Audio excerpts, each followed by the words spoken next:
$39 trillion.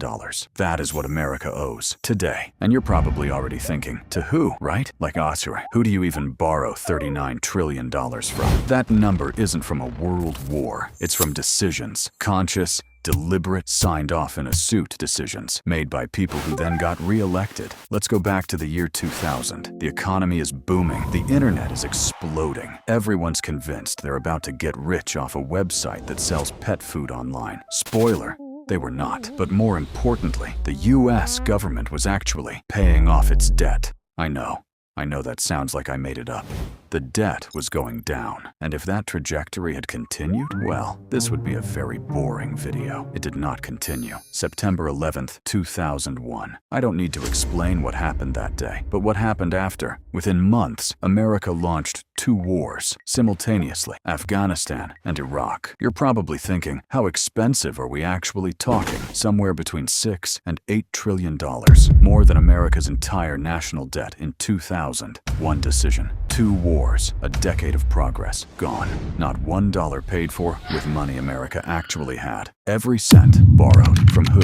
Some from American citizens through savings bonds, some from pension funds, and a big chunk from other countries. China holds around $760 billion, Japan over $1 trillion, the UK, Luxembourg, the Cayman Islands. Yes, the Cayman Islands. So America's essentially going to the world with a clipboard saying, can I borrow a few trillion? I'm good for it. And the world, so far, has said yes. So far. Fast forward to 2008. Debt climbing. Economy still moving. People buying houses. Stock market's up. Life, on the surface, looks completely fine. Seems fine. Keyword, seems. Here's what was happening underneath. Banks, big, serious, pinstripe suit, marble lobby banks, had been handing out home loans to essentially anyone who walked through the door. Do you have a job? Great. Here's a loan. Credit score? Wonderful. Here's a bigger loan. They packaged these into incredibly complicated financial products. So complicated half the people selling them didn't understand them and sold them worldwide. It worked until September 2008 when Lehman Brothers collapsed. Overnight, just gone. Emergency bailout. $700 billion.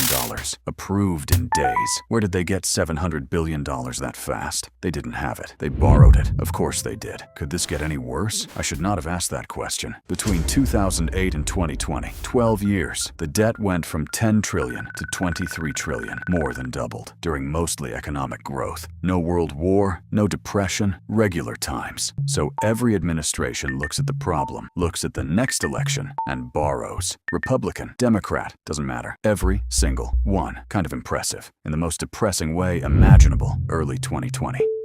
Debt at $23 trillion. Economy humming. And then a bat.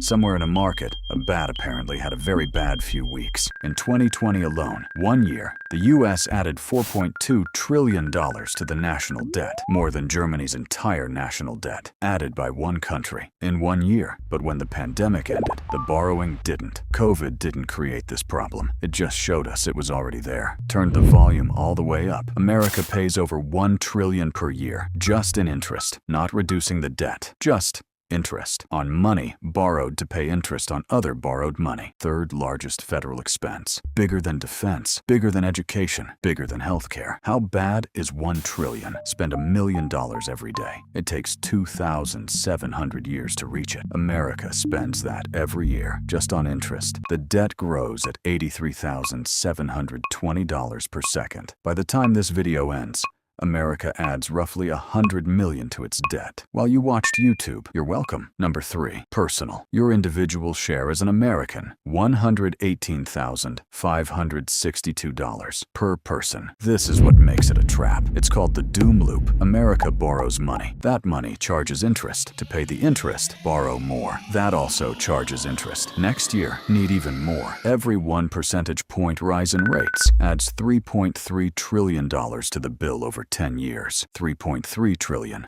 Funny story. Jerome Powell, chair of the Federal Reserve. In 2026, he said, the level of debt is sustainable, but the path is not. Then, it will not end well if we don't do something fairly soon. What happened after? Nothing. Debt kept climbing. Congress kept spending. Powell went back to his very expensive office. $83,720 per second. Tick, tick, tick. The US dollar works because the world believes it works. Not gold, not military alone. Belief. America is too big to fail. You know who else was too big to fail? Lehman Brothers.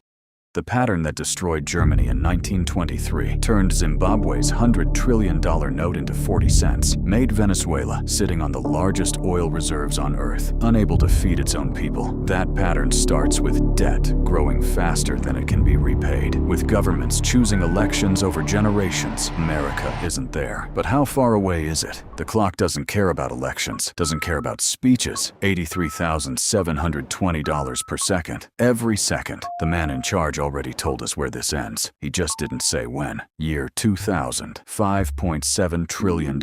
Year 2026, $39.72 trillion. 7 times larger in 26 years. The path is unsustainable. The numbers confirm it. The clock is still running. Now you know what I know. Stay curious, stay skeptical, and if anyone in government asks if you want to go halves on something, run.